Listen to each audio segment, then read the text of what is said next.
Hello, welcome to the first instalment of getting an update of sector, of what's going on in certain sectors within and around which employees the college works with. We've got somebody with me today who is a big advocate of apprentices and has worked with the college for a while. So I'll let him introduce himself and give you an overview of what he does. Hi Gary, thank you. My name is David Pearson. I'm the Training Manager at Gestamp Tallent Limited, an automotive Tier 1 supplier based in Newton Aycliffe. We provide into the automotive industry predominantly chassis and structural products for general automotive vehicles, cars and vans. How long have you worked there, David? Started in 1986 as an apprentice toolmaker, so coming up to 34 years this year. Very good. A bit of longevity then? Just a little bit, just a bit. So could you please, just people join us today really want to know what's going on in the sector with the engineering and advanced manufacturing, how it's gone in the last sort of 7 or 8 weeks, and more so of the little steps that you're taking moving forward with the announcements that the Prime Minister's come out with recently about, this sector should be looking to get back to work where possible. Yeah, I think the issue within the automotive industry was predominantly around the customers, in that they weren't producing any vehicles. So 23rd of March, every one of our customers pretty much stopped producing. So if they don't want parts, we don't ship.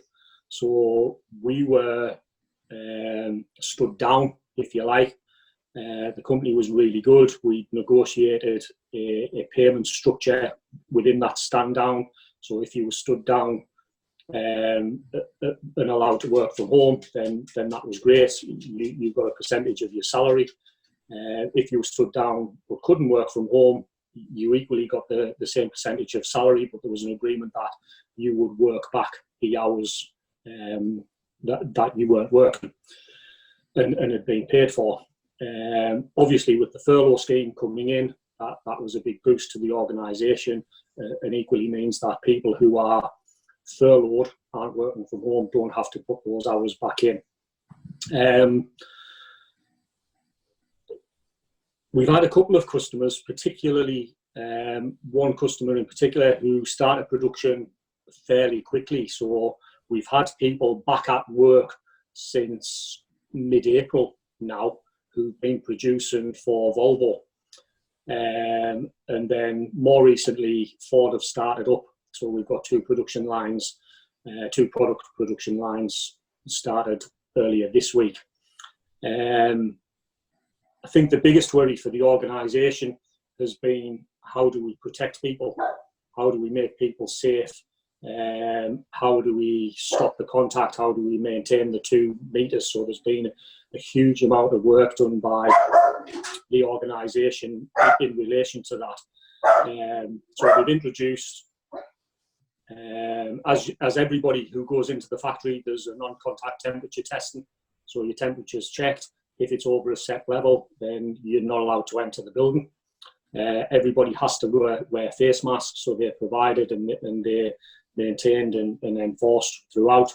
We've introduced a lot of one-way systems to cut down sort of cross-travel where we can, so people just move around. We've had full deep cleans of the offices and the public areas, including the toilet facilities, the foyers, the canteens, and all of the equipment. And we've produced and issued a booklet that explains all of these controls so everybody's aware. I guess people will always be a little bit worried about things like that, but the feedback that the business has had has been extremely positive, with a number of employees saying they actually feel safer going into work than they do when they go on to do the weekly shop at the supermarket. So that's really, really good and really positive feedback. And the company's been really good for somebody like me who's furloughed, not working from home. Sometimes you worry a little bit about what's going on, what's happening, but the organisation is sending out weekly emails, so we get a weekly update from the plant director who tells us what's going on, what the situation is, what the expected return to work dates are. So it's been really positive, to be honest. Excellent. That's good to know. It's good to know that the staff feel safe as well. That's one of the big things, isn't it? It's It's our employees or aren't employers adhering to the government guidelines on social distancing. So it's really good to know on that one. But just onto that as well, it takes into, you have 40 plus apprentices with the college. Are they still engaging in their studies, or what have they been up to? How are they taking all of this? Yeah, they're all currently furloughed, but very early on, the college had set up a lot of systems and processes for them to allow them to engage with their work through the online portal.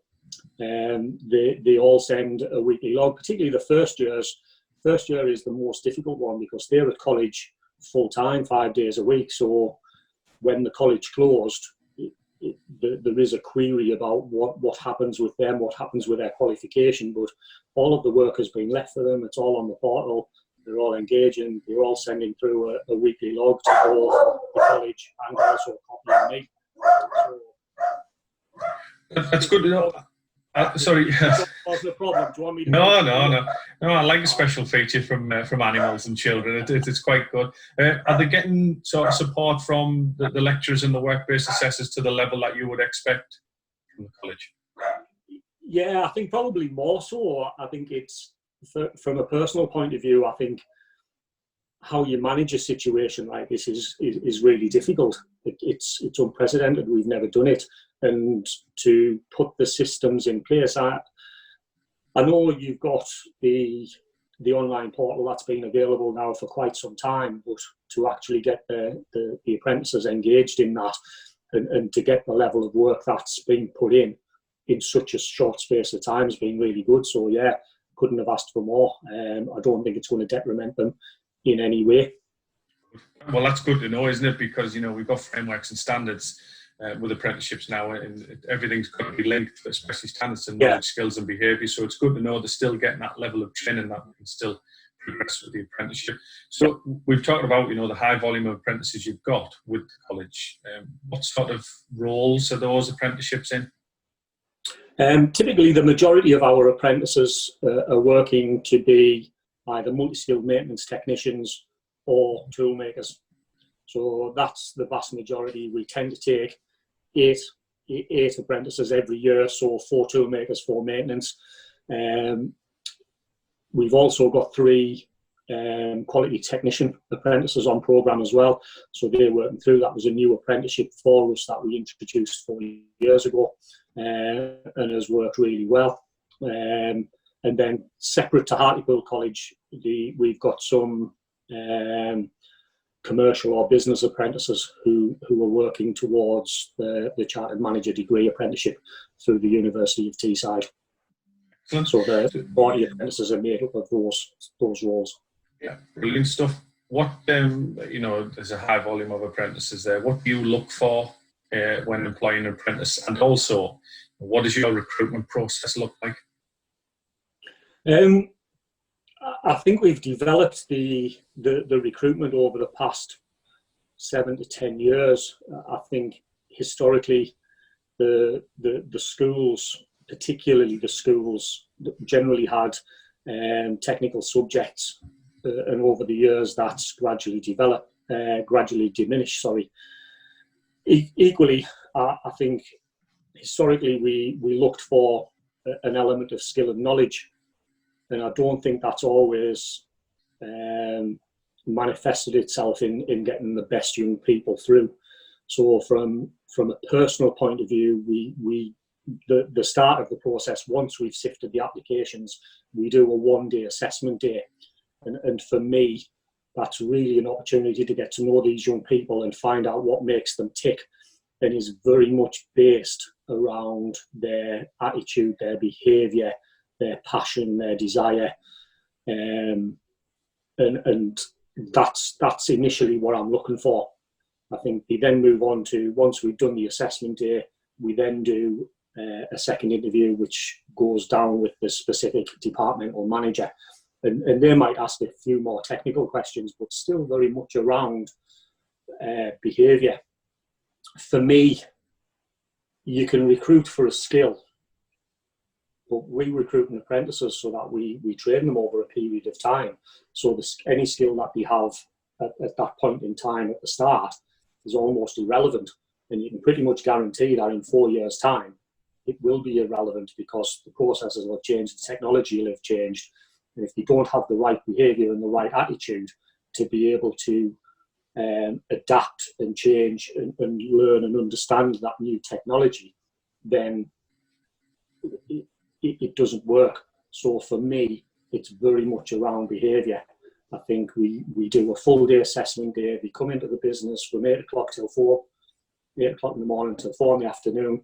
We do psychometric testing. We do some small individual activities. They get a planned tour. They get an interview, and then we do a larger group activity. If somebody puts on an act and behaves differently, it's unlikely that they can maintain that over an 8-hour period. And at some point, their true behaviour will become apparent. And working in engineering and manufacturing, you don't want people who are prone to mess around, because that's just a recipe for disaster. We want people who are focused, who've got a bit of character. I'm not saying we want sort of all well-behaved people who sit and do nothing and don't offer a challenge. It's very much about their attitude, their behaviour. If they're given an instruction, do they follow it? Can you interact with them? And for me, I'll deal with these people for 4 years. Do I like them? It sounds a little bit weird, but do I like them? Do I think I can get on with them? Do I think that they're like me and can deal with me? And a lot of that is about that. Equally, we give them a planned tour. We don't jazz the place up. The place is what it is. They go in and they see exactly where they'll be working, the type of work that they were doing, so that they get a better understanding to make sure that it's right for them as well. I think I try to make it a two-way process, that we'll find out if they're right for the business, but equally give them the opportunity to find out if this is where they want to work, because 4 years is a big commitment. It is, and you're dead right. It has to work both ways. It has to be right for both parties, doesn't it, for it to work? Just as you said there, 4 years is a big commitment. What, for the engineering apprentices, what does 4 years typically look like? Typically the first year, from September to early June, they're at the college full time. So they go there 5 days a week. 4 days is very much about them learning some key practical basic engineering skills. And 1 day is the academic side of things, where they'll start work on the BTEC Level 3 diploma. At the end of the first year, provided they've passed everything and they pass through the gateways, they then come on site and they start learning the job on the job within the business. So they spend 4 days a week with us in the relevant departments. The departments are quite large, so they tend to move around to get a good overview of everything that the departments do in terms of sort of quality, the maintenance side of things, etc., etc. And again, 1 day a week they go to college to finish off the extended diploma Level 3. Years 3 and 4, again, starting work now on producing evidence for their Level 3 NVQ. The work-based assessments. They're working very closely with the assessor from the college and producing jobs of a satisfactory level to be able to demonstrate that they can do the job and have the skills that they need. Right from day one, we contract them to do a HNC. So in years 3 and 4, they continue at the college doing a HNC in a relevant subject. So the toolmakers do mechanical engineering, the multi-skill maintenance guys do a mechatronics HNC. But the expectation is that they achieve that at the end of the 4 years. Great stuff. Just on that as well, say for instance, the toolmaker apprentice, do they get an opportunity, to learn skills that maybe aren't dedicated purely to toolmaking? Is anything like, that you may feel that they may need, any extra training, added value training that you'll put in there through the apprenticeship? Yeah, we tend to do quite a bit of work with them from a tool room point of view.